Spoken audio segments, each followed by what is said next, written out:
a valley called Punijone, and I'm Salt Clan, born for the Red Bottom people.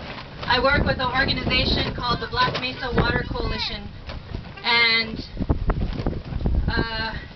we formed to address the issues of our water being used for Peabody Coal Company.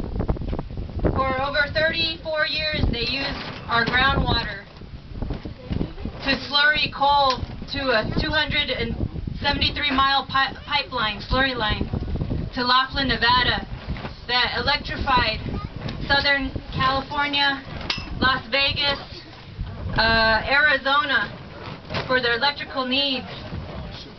Every day they would use 3.3 million gallons a day, pristine, good water to haul coal.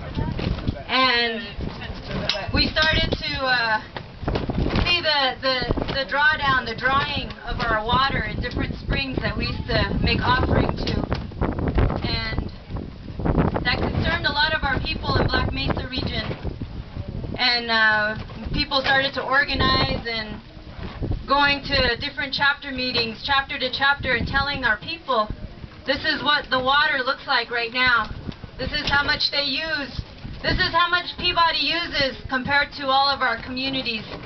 That kind of outreach and education, me and my family, we did up in Black Mesa and in Hopi too.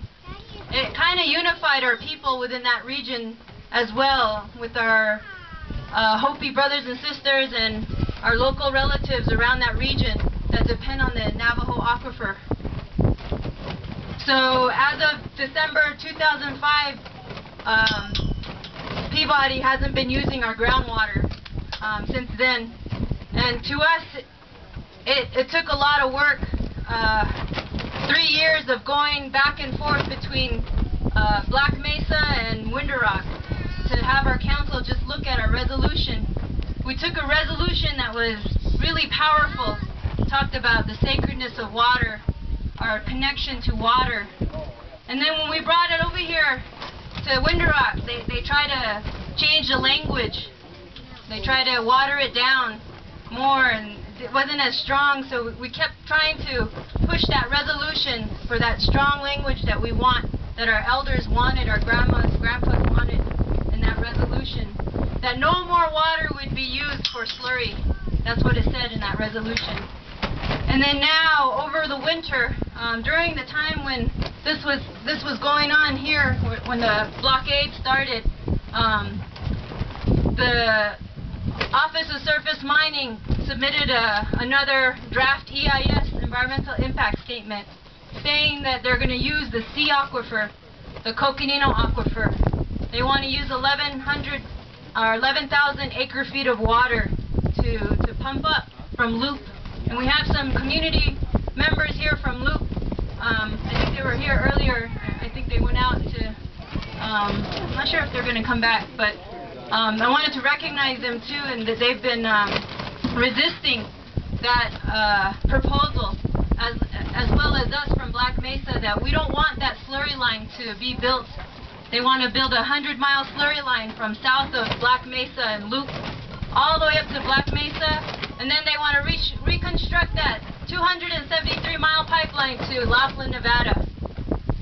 They want to use that water from the sea aquifer, go up to Black Mesa, and then take it to Laughlin, like that. So, and then they want to reopen the Black Mesa mine. It shut down too in 2005. They want to reopen Mojave Generating Station, which is one of the worst polluting power plants in the West. You know, who would ever think about, you know, like how desperate are we? I was thinking for the Navajo tribe, for them to be able to, you know, push this proposal and say, yeah, go ahead, Peabody, you can have all the water you want. You can go ahead and open that mine. You can go ahead and, you know, take what you want. Basically, that's what this proposal said. It's giving more rights to corporations like Peabody Coal Company, Salt River Project, Southern Cal Edison. All these companies, they have large offices and they make billions of dollars every year, and they want to take the only water source that we have. And a lot of our people don't even have running water close to their communities. They have to travel every other day, sometimes every day, livestock to haul water for their own consumption. All these things we tried going to Joe Shirley and his administration and telling him that this is unacceptable and that this proposal went over. They didn't even ask our community or tell our community that this proposal was back on the table again. So this past winter, over Christmas and Thanksgiving, we were going to our communities again and saying that this is what Peabody is pushing, this is what our tribe is pushing, this is what Hopi is pushing, and this is what Salt River Project is pushing. And that, you know, we have to resist this kind of proposal and this kind of development. It's an unhealthy way to think and to be able to manipulate our people, exploit our people and our land through this language. How dare they send a 758-page proposal to a grandma? How are they supposed to understand that? And for them to comment in 2 weeks. That's not enough time for our people to even, or anybody who got a college degree to look at a 758-page document that explains everything of what they're going to do in this whole process.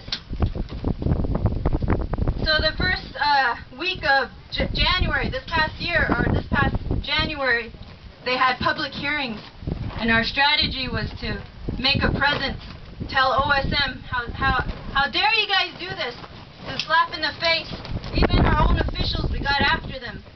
How can you support this proposal and not even tell the people that live right there that they're going to be relocated, or not tell the people where the well's going to be drilled? How are you, it doesn't make any sense that they can do that. They have that much power to do that, to allow these companies to just move our people again.